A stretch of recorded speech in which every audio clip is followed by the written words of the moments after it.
Good evening, everyone, alumni, students, faculty, and friends. My name is Kira McCann, Alumni Relations Manager with the Faculty of Engineering here at McMaster, and I'm really delighted to welcome you to our third Research That Matters webinar. We're so glad you could join us for this series. It's a chance to highlight MacEng researchers who are tackling some of Canada's biggest challenges. Tonight, I'm excited to introduce our speaker, Dr. Mike Welland, who will be exploring how generative AI is transforming teaching, learning, and research, and opening the door to more personalized education and new forms of innovation.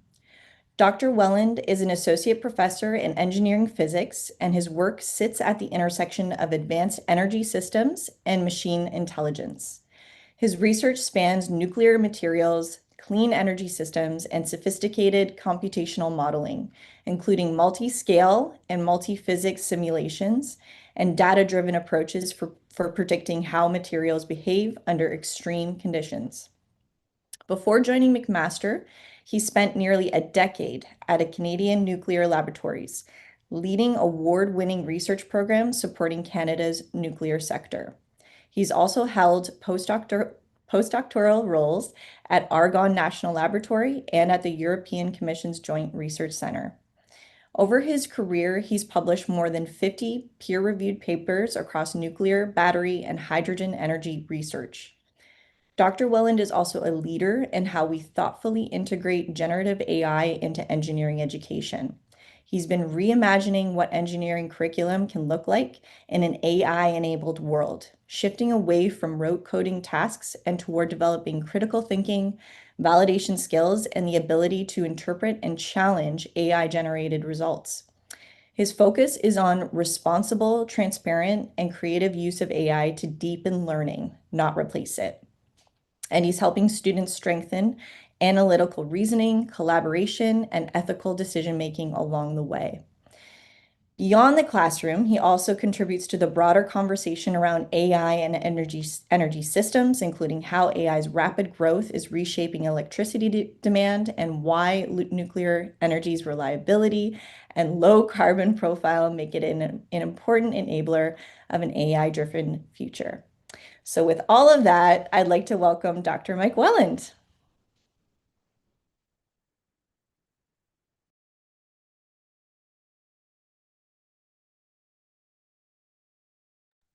There we go. Thank you very much for the introduction, Kira. Everything okay? Everybody can hear and see me? Perfect. So thank you very much for the invitation. I'm very happy to be here. I'm thrilled to talk about some of the research and the perspective and the learning that I've been doing on the role of AI in engineering education. As Kira introduced me, I did spend a lot of time at the Canadian Nuclear Laboratories. I joined McMaster about a year and a half ago in July 2025. And since then have been teaching and learning how this whole thing works and the opportunities for integrating AI into the learning curriculum. My lab is called the Material Intelligence and New Technology Lab, the MINT Lab. That was an AI creation. I have to appreciate Gemini for coming up with that one. And I'm happy to talk about what we've been doing.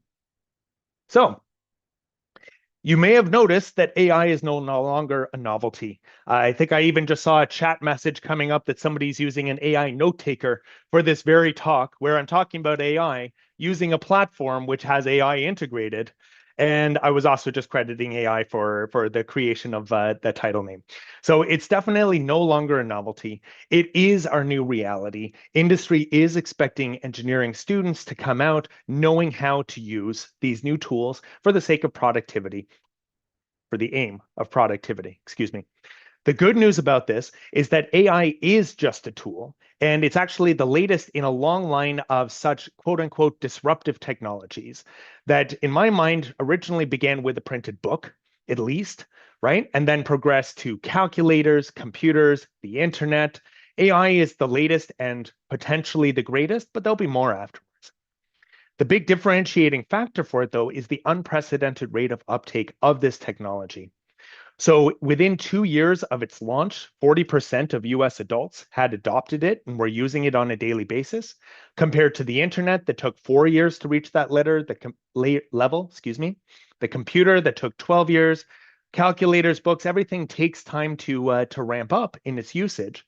But because AI has launched and has been adopted and brought on so quickly in so many different applications and ways of employing it, that there's been hardly any opportunity to adapt. The other big problem is the absolute massive hype associated with this. You can't do anything. You can't read any kind of news article, any radio show. Everything is AI, AI, AI. Obviously, people are making a lot of money on this sort of thing on both sides. People are promoting it, but they're also critiquing it and getting clickbait on all these websites and things like this. And to be honest, it kind of gets in the way of rational discourse on the benefits and the detriments of using the technology. Why do we need that? Because adaptation, if we're going to adopt it excuse me, or critique it and resist it, whatever we do, that adaptation should be intentional. It should be data driven. It should be ethical and equitable because we are Canadian and that is the right thing to do, right? Or we risk human skill atrophy. Maybe students will forget, maybe, never mind students, maybe we will forget how to do things, right? What if we rely too much on the technology and become complacent in our own tasks, not to mention just being wrong? So what I'm going to talk about is I'm going to start off with the technology of what exactly AI is, why it's different from a lot of other tools that we as a society are used to using computers for.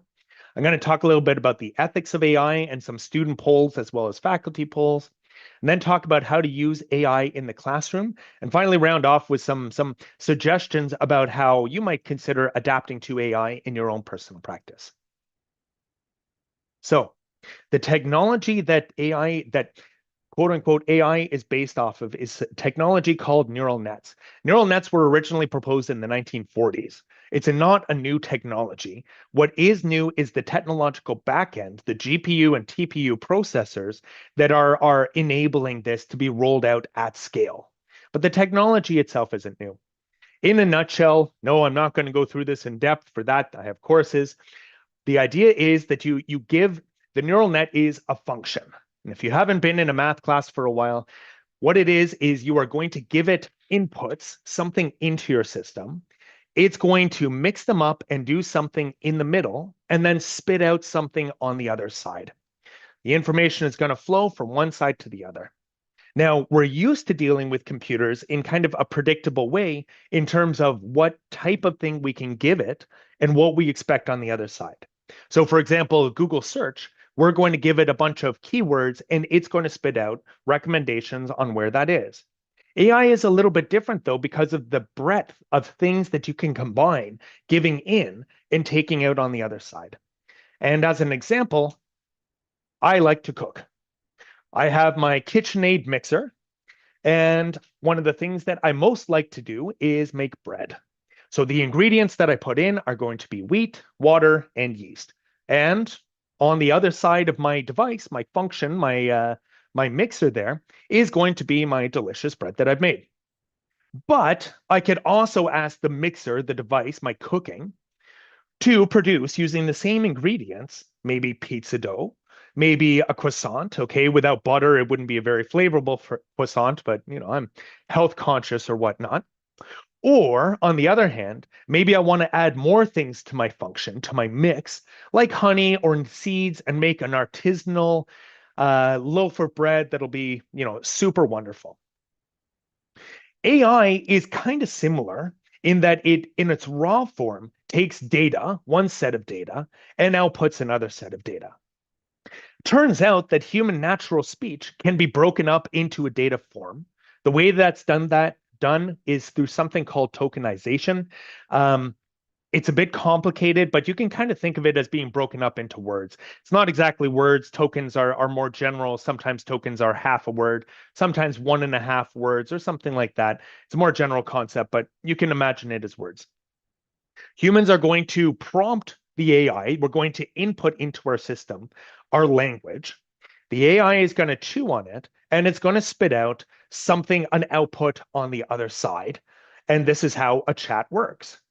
The interesting thing about these neural nets is that with a prompt given in natural language, it can output not just a response in the same language, but also it could generate a picture, or it could generate a movie, which is a bit of a paradigm shift from how we usually deal with computers. Similarly, we could give it our own speech prompt as well as a document to read. Maybe we're asking it to summarize a document for us. Maybe we're uploading a photo and saying, please describe this photo. Tell me where such and such is hiding, right? And AI can take that information, pass it through its internal machinery, and output something on the other side. The really interesting thing is that you can also give it the output from the previous prompt. And this is where conversational AI comes in. AI does not possess, at least the current implementations of AI, I should be careful what I'm saying because it's evolving so quickly, they are called stateless. They do not possess a memory in the same way that we have a memory. So what happens is that we provide a prompt, it adds that prompt to the transcript, processes it, and then outputs the response.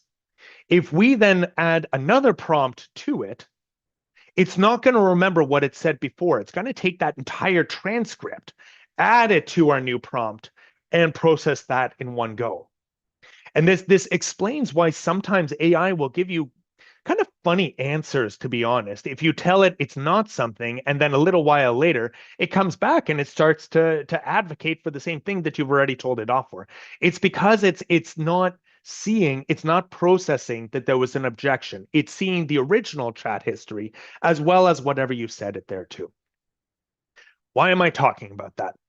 There is a big concern about the energy use of AI. Everybody's talking about the energy costs of data centers, and it actually matters about what you put into these systems and what you're expecting out on the other side. So the energy use of these systems is divided into the training and inferences. The training is when you're actually building the neural net itself.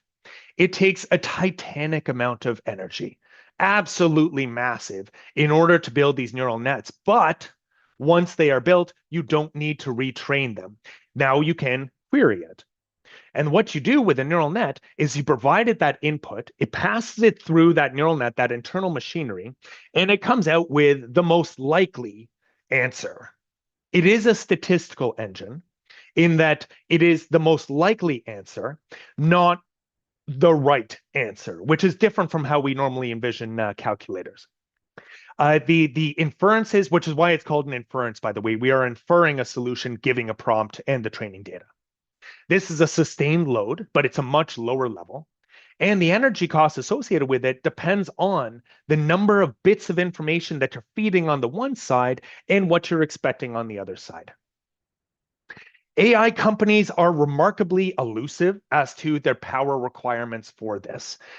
Even insiders that I've spoken to, Microsoft and Dell, are some of them don't even know what their own companies are. It's even hidden from their internal workings.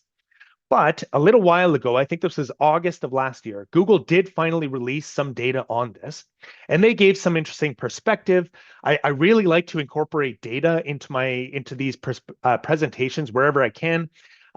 This is a link, but of course you can't click on it on the screen, but feel free just to Google it and you'll find it. This is a published paper, and what it's doing here, it's dividing up the table in terms of the type of prompt going into a large language model. I'll talk about what an LLM is in a second. It gives you the energy, but even though I'm in the nuclear industry and I talk about energy all the time, I don't have a good conception for what hours are. So I like to think in terms of microwave seconds, which is a much more tangible product for me. Okay, so a simple factual question consumes about 1 second of microwave time, which is comparable actually to a Google search. This is after significant optimization and reduction in energy costs on Google's part. Again, the details are in that paper. A multi-turn conversational query. So this is where you've asked a question, it's built the transcript, that's cycling back in, and you're running that again and again. Takes 2 to 5 seconds, and that's because you're adding more input in there, which is a transcript from your previous conversation. If you're asking it to summarize a short document, you're looking at about 4 to 11 seconds. If you're asking for a little bit of code, 15 to 20 seconds. complex reasoning, when you're using the deep think and it needs to go away and chew on it for a while, and then it gives you a notification and comes back, you're looking at about 2 minutes, right, of microwave time. So at about 120 seconds, that's pretty much the amount of energy that it takes to boil a cup of water. Okay, to put that into perspective. High quality image generation takes even more. You're approaching 3 minutes microwave time. And short video generation, even just a few seconds worth of video, you're looking at 5 to 9 minutes of microwave time, which is starting to get very energy intensive and power hungry. So Google did announce massive reductions in their energy costs for the AI. It is still a very new technology. And because it is being driven by this massive hype train, of course, the engineers do need to get in there, and the computer scientists and the mathematicians need to get in there and do their optimization of this code. And when they did it, they managed to reduce the energy consumption of these inferences by a staggering 33-fold. That's not 33%. That's a factor of 33 that they're quoting, which is absolutely stupendous. But at the same time, even though they've lowered the energy cost per inference, the complexity of the inferences is also on the rise. Gemini recently announced the Lyra package. Lyra will generate from a prompt a song, the music, the lyrics, and will even sing it to you. My kids love it in the car. It's fantastic. But you can imagine within probably a year or so, you'll be able to tune into a radio station that is specifically designed and generated for you based on your own preferences, in your own language, at your own speed of whatever you want, made specifically for you. So even though the costs are reducing, the complexity of the use is increasing, which makes it hard to put a bound on the energy requirements for this. Okay, so we have our neural nets. Let's talk about the different ways that they're put into practice. The most common one is something called a large language model, an LLM. Basically, what we're doing here, these things are trained on a massive, massive training set of human language. What it does is it predicts, given a prompt, it'll predict the next most likely phase, right? It's conversing in natural language statistically. It's not a surefire thing. It's all about weighted probabilities. Some of you may have experimented with the different AI tools and their reasoning capability. And if you're watching these things go, it'll actually show you a little tidbit about what it's reasoning about and what it's thinking about. The way that's working is that the machine is actually emulating a train of thought, which is kind of interesting. The machine now has an internal monologue. It's given that prompt, it's chewing it over, it's building the case, and then it's synthesizing it and presenting it to you. Whether or not that is genuine reasoning, I don't think it's how we like to think about thought and reasoning. Whether it is or not is a matter for philosophers, and I would love to talk about that more, but this isn't the case, and I'm not the expert in that one. Okay, another interesting technology is called a RAG, a retrieval augmented generation. There are great reasons why you would want to do this. This prioritizes certain data. So AI and LLMs are notorious for saying that it got some information from a particular document, and then you go to that document and it doesn't exist at all. That referenceability is just terrible, right? And it's terrible because it's statistics. That document is consistent with the phrase that you are looking to reference. It's not actually from there. RAGs are different. RAGs prioritize a database that's a small database, and it trades the generality of the entirety of human language for fidelity. So I'll show you an example of your RAG, and please do grab your phone because I'll show you a QR code, and you're happy to go and experiment with it. It will have references to the training material, which happens to be my textbook. And if you follow those, you will actually get to a web page where that information came from, which is interesting for the different applications that you might want to use a RAG for. The latest buzzword nowadays is called agentic AI. What agentic AI is doing, it is still an LLM, but it is a goal-oriented, multi-step reasoning and planning engine. And most importantly, it has the ability to drive other tools. So I'm going to show you an example. Actually, I won't show you an example. I'll show you a snapshot of an example, and I'll show you a video where you can watch one in action, which is actually pretty impressive, to be honest. But agentic AIs are interesting because you can have this tool do things autonomously more than just outside of your chat window. Okay, let's talk about the ethics of AI. I have to apologize a little for this image. It was AI generated. What I have to apologize is that this should actually be the other way around. That's a human hand and a robot hand. But in Michelangelo, that's God. So on the right-hand side. So if anything, it's humans that created AI. But we'll just let with that one go. Okay, let's talk about the ethics of AI. Students have been polled probably to excess at this point at McMaster. Two of the particular big ones that I'm drawing this information from are linked down here. You can just Google those titles. It's an open source document and you'll be able to get to it. Some of the student concerns were raised around academic integrity, obviously, to the point where students actually didn't even want to participate in the poll because they were worried that their names would be recorded. And 20 years from now, somebody would come back and say, suspect them of cheating through AI and revoke their degree retroactively, which is shocking, but shows the depth of concern and ownership, to be honest, and responsibility that the students are expressing towards these tools. They're also wondering about their future workplace needs, what they're going to need to know, the ethics of AI access, and the environmental impact of it. But they are excited about the possibilities. They're excited about the idea of accelerating tedious tasks. But the big resounding line that absolutely nobody disagreed with was that we shall definitely not use AI for grading, which is a shame because grading would be a great way to do it, but we can respect that. I teamed up with the engineering office last summer and we polled the faculty. We ended up with about 15 faculty members from across engineering and a few more jumping in and out. And we asked them about their feelings towards AI and how they were going to use it. Some of the concerns expressed were whether or not AI is undermining learning. Other people suggested that it was deepening learning. Everybody was concerned about academic integrity, the skills required for the students to participate in AI use in the future of the workforce, how we prepare those students to use these tools, because every industry is looking at these for their own performance gains. But what AI has really done is it's motivated a rethink of traditional pedagogy.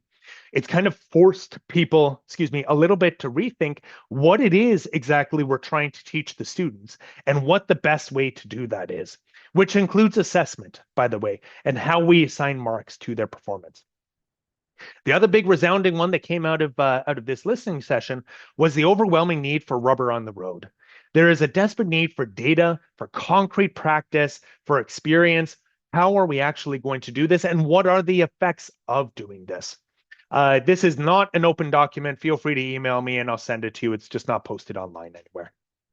Okay, so the big question, and I'm sure a lot of you are probably thinking about this, so this is my own opinion, what I'm about to say, by the way, is what about academic integrity? And it's my opinion that absolutely nothing has changed from before the launch of AI. Because AI did not invent cheating, right? Students were already, if motivated, they were already asking their buddy what they got. They were already helping each other. And some students were just cheating, and now they're cheating with AI or whatever we are categorizing as cheating with AI. AI did not invent plagiarism. Students were also just blatantly copying off each other. It's not a uniquely AI thing. AI did not invent fake references. Anything that has been a chat and you generate a reference, oh, this phrase came from here, it doesn't at all. Well, guess what? Students were already doing that. AI didn't invent falsification of data. Some students were doing that one too. It's still against academic integrity, but it was already being done. AI also did not invent impersonation. I have an example of this in 2 slides, but I'll talk about that a little bit more. It does make all of these things easier, and that's the big change. And that's what we have to deal with. That's why we're motivated to revisit all these academic concerns. But the fact of the matter is, if students wanted to, they could have already been doing all this thing. So I don't have this video embedded. So I will refer to a talk that was given at the McMaster Innovation and Education Conference. This was in December, where a former colleague who since moved to the University of Guelph, Erin Aspenlater, gave a very, very interesting talk. I'd encourage you to watch the entire video, but at around 26 minutes, she introduces a browser which has AI enabled. It's called the Comet browser from a company called Perplexity. And this has an agentic AI built into it. Since then, ChatGPT has launched their Atlas browser with a similar capability. Gemini for Chrome is already on the horizon. It's already released down south. They're migrating it up to Canada. But if you zoom in here, you can see that what Erin has entered here on the side is complete this course, including all modules and assessments. And with that single prompt, the AI has activated. And what it's going to do is it's going to follow through this learning management system that's collected all the course material. It's going to look at all of the lectures that are on that course material. Everything was moved online during COVID, right?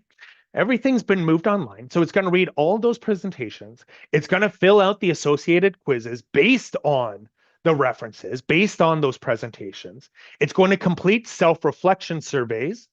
Why not? And it does this completely autonomously. This is the only prompt. Erin has stepped away and she's gone for a coffee. She's gone to bed. She's gone to do whatever it wants. The computer is working away in the meantime. What's honestly astounding is that at one point, the AI has even identified, it clicked on a link and the link was broken. It realized that, backtracked, consulted the comments, found the corrected link, clicked on that, and completed it, still without any interference from the user, which is honestly surprising. And you're watching this thing automatically complete a course, and it did well in the course too. I think it scored 80 or 90% in the course overall, if marked. And you're astounded, and you might be tempted to say that here goes the entire institution of academia because now all computers are doing this. However, cheating for contract was already a thing.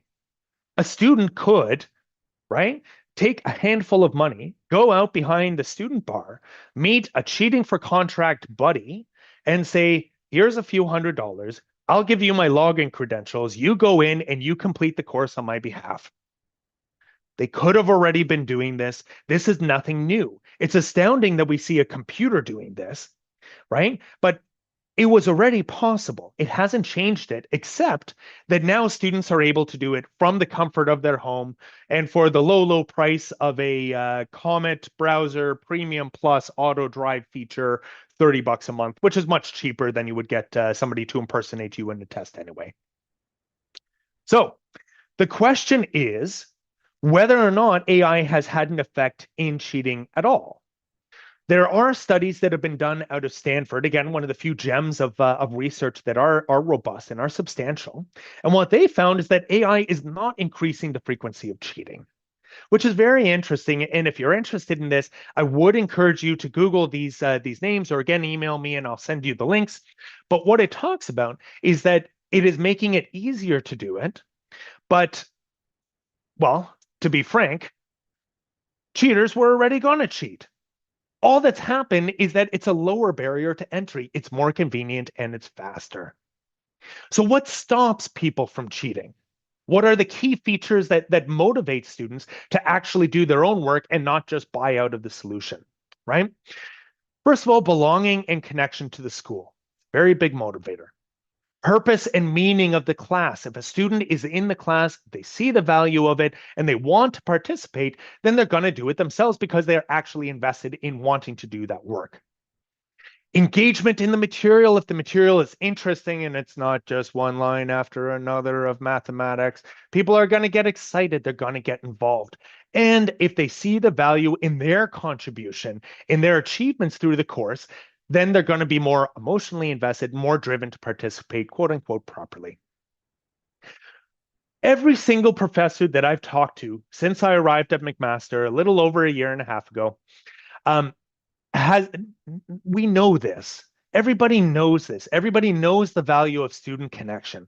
And to be frank, we're all here because we love teaching, right? That's why we became professors. We understand the needs and the interests. This is my students. This is my class last year. Last semester. We love it, and we would love to meet each and every person. We would love to understand where they're coming from. We would love to debug the particular problems that they're having in their understanding. But I had almost 100 students in that class. And any solution that I come up with to help engagement in the course has to be scalable. It has to be scalable to that number of students. And having an individual connection with every single student and having bespoke tutoring and capability to respond to their individual needs is simply not possible for humans to do anyway. Let's talk about AI integration in the classroom. So everybody, please take out your phones.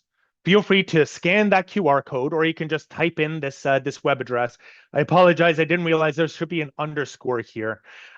This will take you to the online textbook for my course on numerical methods. About halfway down on that title screen is going to be a link to a pre-trained notebook, a pre-trained chatbot.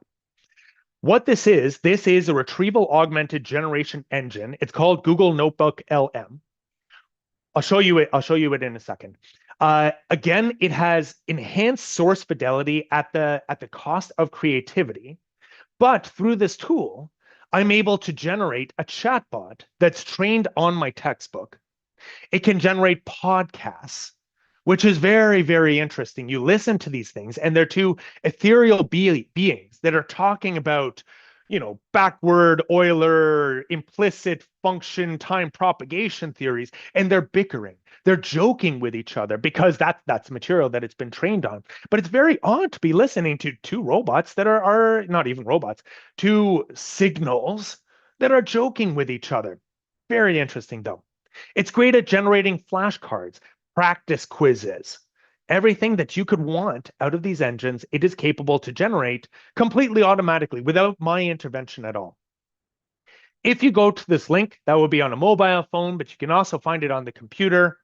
Oops. What you're going to see is a window like this. There's a QR code down here. So what I've done with this Notebook LM is I've given it my sources. So I've told it, here are all the pages of my online textbook. I've also recorded all my lectures, put them on YouTube. YouTube transcribes it, and that's also added into the source material for this RAG engine. And then it facilitates and it builds a chatbot for it. And I can ask the chatbot questions. I could say, how are explicit solvers different from implicit? It's not even a very well-formed sentence, but the AI is able to read it. It's able to synthesize that source material, bring it together, package it together, and then give it out in a way that is very readable. All of these numbers here are references back to the source documents, and if you click on them, it will take you back to the specific page where it got that information from. Unfortunately, it doesn't link back to the actual textbook. It will link to the digitization in here, so it won't look very readable, but if you go to the textbook, then you'll see the page and the material is actually there. On the other side here, you might have to swipe to the other side on your phone. You're going to see the other additional things that it has generated. By all means, please do click on them because they're surprising, right? There is a slideshow on a video slideshow automatically generated on how stiffness affects numerical methods, completely computer generated. There is a flashcard deck for studying for the exam. There's a final exam practice quiz. Students can ask for as many questions as they want, and the machine will just spit out one after another after another. Here's the answer. This. They just keep on going. Here's the podcast, and it even has a call-in feature. You can call into the radio show, which sounds kind of funny until you realize all you're doing is just talking to an AI like you would anyway, right? And there are other ways to visualize that data. It's very, very impressive. When I asked my students about their performance, so first I did ask them, but I also just tracked the analytics because it is a Google product and I do have that capability. What I found was leading up to the exam, there was almost no activity in this chatbot, and I don't hold it against any of my students, right? There was almost no activity except for the last 5 days leading up to the exam, which was on December 10th. And all of a sudden, we went from one student all the way up to about 12 separate cases, invocations of that tool, and up to 100 queries the day before. Each one of those queries, by the way, could be give me 100 questions with their answers for the multiple choice questions. So there was good uptake on that. I did ask their opinion of it too. What they said was that the chat interface was very useful. Flashcards were useful, as was practice quizzes, but those fancy audio overviews, the podcast, the video overviews were frankly terrible. It sounds very impressive, but it's almost unlistenable because it is a very robotic presentation. That's a property of the RAG compared to other online resources for numerical methods. Numerical methods is not very niche. There's a whole host of YouTube videos that are done by a person at high quality production value. So those not so interesting, but the chatbot itself was. But one of the most interesting technologies and applications for AI that's emerged, there's big money into this, is the idea of an intelligent tutoring system. Here's a link. Apparently, this link is broken except for the T here, but you can Google it. Towards responsible development of generative AI for education, an evaluation-driven approach. There's a Google short form link there, but it's also on arXiv. It's a published white paper. And they talk about the different modes, how to engage AI to actually teach people things. And what's emerged out of the cacophony of options is the idea of an intelligent tutoring system. So what ITSs do is they learn how you learn and what you don't know. So some of the current implementations will ask you a question. You answer the question, and if you didn't get it right, then it's going to repeat that material and kind of ask you more questions. But there's more information with that. Anybody who's ever done a tutoring session with a human tutor, or you've ever helped a child with their schoolwork, or a colleague or a parent, sorry, mom and dad, if you're watching this, right? There's more information buried in there than just the answer that they select, right? There's the how quickly does the student select the right answer? What other thoughts are they talking about on that way to it? These are some of the algorithms that things like YouTube use. It's not just about what you click on, it's how long it takes you to decide those. An intelligent tutoring system, like a human tutor, exactly like a human tutor, will observe those and use those as indicators for whether or not you understand that material and how it can better present that information to you, which is very interesting, but I haven't seen these things being rolled out yet. Okay, so how are people and how should we, myself included, be approaching to using these tools? What are the effects of using these tools on our own practice? Not surprisingly, the impact of these tools depends on how we use it. A little while ago, there was a research article. I feel very funny saying this. There was a research article that went viral. It was very, very popular. There was a lot of discussion, and it was called Your Brain on ChatGPT, the accumulation of cognitive debt when using an AI assistant for essay writing tasks. This is a study out of the MIT Media Lab. They put a bunch of people into an fMRI machine and they tracked brain activity when they were given the task of writing essays. They had to write, I think, 3 essays. And for one group, they used an AI to write it. Then they wrote the second one. And then the AI wrote the third one. And the other group was the opposite. Human written, AI generated, human written, right? And what they observed was remarkably different brain activation patterns, depending on the order of whether or not you had the human generation and then the AI help, or the AI help and then the human generation. Right? This was a fantastically interesting study, but of course it is limited. People in general will have to do things more than 3 times, so the long-term effects, still have to be measured on this. But it's interesting to see this in action. I did ask the course, the numerical methods course, this NFIS 3 and M4.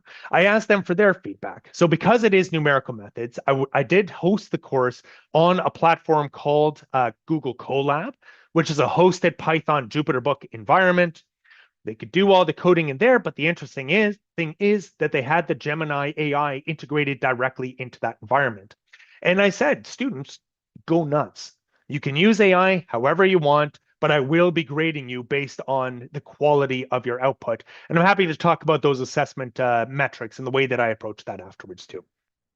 Okay, there's just not enough time to include that here. Afterwards, at the end of the course, I asked people their opinions about AI and about their performance in a course that was AI enabled. Students in general found that AI, in my opinion, correctly, was a force multiplier. Of course, anything times zero force is still zero. Won't do all your work for you yet. They did find that it enhanced learning because they were able to get the answers that they were looking to very quickly. And not just that, but actually the answers that they meant to be asking, not the ones that they necessarily did. It did accelerate the laborious tasks. It bolstered the confidence in their work. And the AI in general was less useful for creative thought. So what they had to do was give it a rough idea of their solution, and then the AI took it from there and expanded it into the complete solution. They did feel that they owned those results. However, and somewhat concerningly, not somewhat concerningly, a lot did express emotions of imposter syndrome. If you haven't heard about that, what it means is that they felt that if they were tasked with doing this thing or these tasks without the help of AI, they would not be able to do it themselves, and that they were an imposter by submitting that work as their own, even though it was generated by AI. So this is obviously something that's a matter of concern. Okay, so let's take a step back a little bit and consider the great Ian Malcolm, Dr. Ian Malcolm, who was popular in Jurassic Park and portrayed by Jeff Goldblum, who talked about the scientists were so preoccupied with whether or not they could, they didn't think about whether or not they should. What I mean by that is, does AI actually speed up coding? We talked about the emotive response to that. Did it actually help? Does it actually help being deployed? If ever there was an application where AI would excel, certainly it should be coding. There are studies how to do this sort of thing and the effect of it. There's a very, very good video link down here. Again, just Google it. You'll find the YouTube video. What they found was that new code was generated 30 to 40% faster, which is great, but it had a lot of bugs and had to be reworked by human intervention. And that 30-40% productivity gain quickly turned into about a 15 to 20% productivity gain, which is still not insignificant, but a far cry from what some of the hype train has led us to believe. 15% productivity boost is respectable, but not the massive disruption influence that some people are selling, to be honest. Of course, this depends on the popularity of the language, the size of the training set. Poorly populated languages, the ones that aren't so popular, of course, perform more poorly, right? As well as the task complexity. So for simple tasks in a popular language, there was a significant boost. 20 to 25% is very good. But as the complexity gets higher, that productivity boost gets lower. Very interesting video. Please do watch it if you're interested with it. There was another study by the Meter Group that told people with 5 years of experience how they felt, how much their performance boost felt, and everybody ranked very highly. And then they actually tracked it, and they found that on average, people with 5 years of experience had a drop in their productivity, which is interesting in its own right, right? Humans are notoriously flawed in their own assessments. So that's kind of an odd thing that we also have to consider when we're doing the statistics of this. So the big question is, how should we be approaching AI? What is the mode that yields the best result? Let's take a step back and consider how AI performs. AI is undeniably fast and efficient. Its capability to take data and synthesize it into a presentation is frankly remarkable. It is creative. How we define creative is arguably a separate concept, but it is also 100% unquestioningly, absolutely confident in its answer. AI lacks big picture awareness. It's very fast to go places, but it kind of lacks the direction of which way to go. And it doesn't have that critical thought. And in this way, we can frame AI as a junior employee, somebody who works underneath you, is very competent, very capable, very quick, very confident, but you need to be the manager. You need to direct them, show them which way to go. And this necessitates a paradigm shift in a lot of the ways that we do professional practice. Because in this scenario, we are no longer the primary performer of this work. In a musical analogy, we are not the first violinist. We are now the conductor of the orchestra. We are the manager that has the AI experts doing the actual work. What this does is it shifts the focus of finding those solutions of working from finding the correct answer, which is the content, to a robust method for developing the correct answer, which is the process. Anybody who's been into education has probably encountered at one point the Bloom's taxonomy. What it is a categorization of the different types of learning, beginning at the knowledge, the regurgitation, as people would say, the rote memory work, progressing all the way up to the highest orders of thinking, which is critical thought, true creativity. And what this paradigm is doing is it's forcing us up that taxonomy by relying on the AI and leveraging the AI to automate the cognitive load down here doing the more laborious tasks. The memorization has been out since Gutenberg. I'm sorry. I have 100 books. All of them have the data. There's very little that I would need to memorize these days, right? AI can do that even faster, but it requires me to operate at that higher level, which is interesting. There are different types of managers. I'm running a bit short on time, so I'm going to skip past this one a little bit. Sorry. It does have implications for our operating mode, though. The manager is absolutely accountable for the team's performance. If AI gives you garbage and the student hands in garbage and they get a bad mark, it's not the student, it's not the AI that did bad, it's the student who did badly. Effective managers delegate, right? The good manager is using the AI within its own capability. Performance depends on the team and how everybody works together. Again, you as the manager are the one that's responsible for bringing the pieces and assembling them into the whole. So, what can we do? Because management is a professionally studied and well-developed science unto itself, it has key concepts that we can leverage. We all do these kind of innately, but it's good to explicitly put them out. We clarify the problem, we ideate, come up with solutions, we develop, and then we actually implement it. And we can get our AI tools to do this for us. So, for example, we're handed a problem, we clarify it. We establish what our project requirements are. What are the goals? What are the pitfalls? What does success look like? What this does is it culminates in prompt engineering. It's helping us refine what it is we're asking these things to do. Next up, we come up with potential solutions. You could ask these tools, come up with 10 solutions, and then tell me which one the best one is. Your job here is to master the naive question. Are there better ways to do this? You'd be surprised how much AI will come up with a better way, just having been prompted to think about it that way. Think about it. Will this break something that you've already told me to do? And my favorite question, is there a question that I should have asked you? In other words, is there anything that we've missed? The next step in this is the development, right? This is where we actually build those results based on our prompts. One of the best tools for this is called rubber duck debugging. In this case, you are the rubber duck, by the way. You're asking the AI to explain it to you. It's a nifty thing. You can look it up on Wikipedia. You're asking the AI to explain it to you. What that does is it forces slow, detailed explanation. Works great on humans too. It externalizes the thinking and it often exposes errors, inconsistencies, and bugs before even product launch. And then testing and iteration kind of goes without saying. Finally, the implementation is when you wrap everything up, you put a bow on it, and you can actually launch on it. And here's an aspect, here's a chance for you to do some peer review, which is also very common in industry. You can either get a new instance of the same AI model to critique your product, your project, or use a different one and say, please look through this code, please look through this picture, tell me if I missed anything. This is your chance to refine the presentation and potentially go back into the loop. I'm going to skip past these. So whether or not this is going to work and how well the effects are going to be categorized, I can't say anything other than to please stay tuned. I love to touch base with anybody who's interested in the progress on this. It's a very quickly evolving field.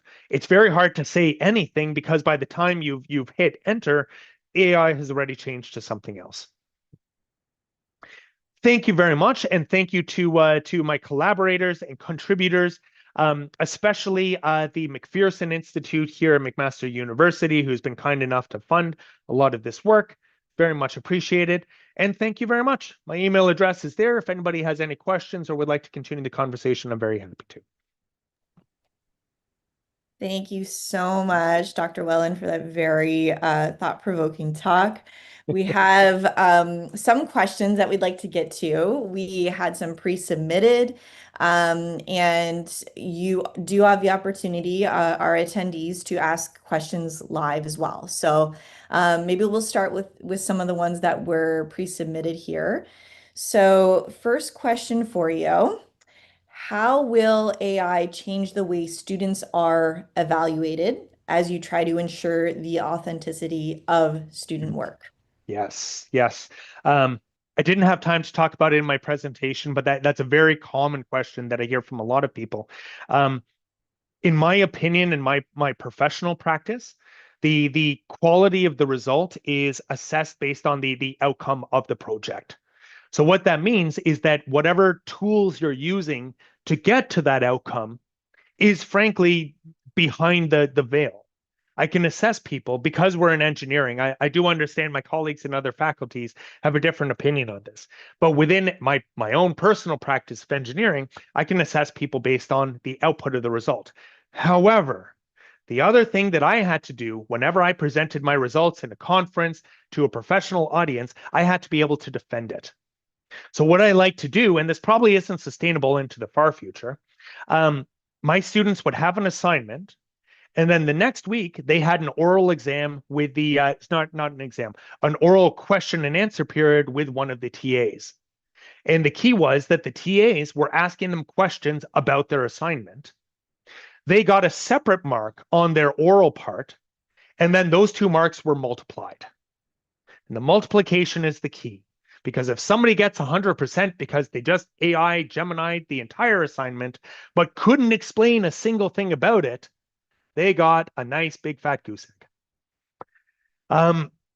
I could do that because I had 5 TAs, even though I had almost 100 students and 20 presentations, 20 discussions, 5 minute discussions, 5 minutes per discussions could fit into my lab period. But I don't know if that's very sustainable going on into the future. So I think this is a really question of what exactly we are attempting to teach students and the value of assessments. This is also an ongoing debate. What a kind of assessment is actually was actually valuable in the first place. Thank you for that. Okay, another one here for you. At all education levels, daycare, elementary, secondary, post-secondary, where should we use AI to replace versus augment educators? Yes. I took out my slide that directly addresses this again for time considerations. AI will not replace teachers. Teachers using AI will. And that I would stand by that I would stand by that statement in general. AI will not replace engineers, doctors, anything like that. But engineers, doctors, everybody else, teachers using AI will because it's the new technology, to be frank. Can you imagine a teacher that didn't use the internet?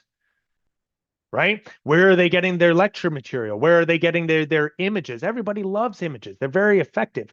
And why not? To be honest. So I don't think replacement is a good thing. And actually my student feedback indicated the value of an actual human presenting understanding versus having an AI just kind of read out work. If they were going to do that, the textbooks were already out there. They could just read a textbook. Having an AI read a textbook to them, not such a big difference. So I don't think it will. I think it will augment, but it will enrich the product at the other end. Great. Here's an interesting one that came in.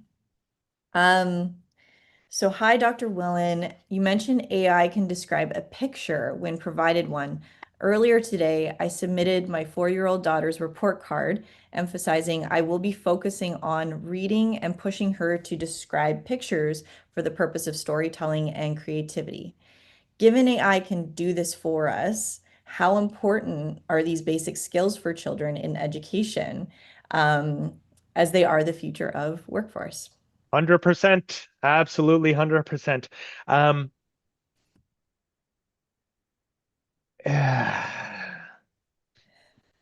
AI will describe that picture for you. Yes. It might not describe it very well, and it might focus on something completely different. The best example that I can give for this is um, long division.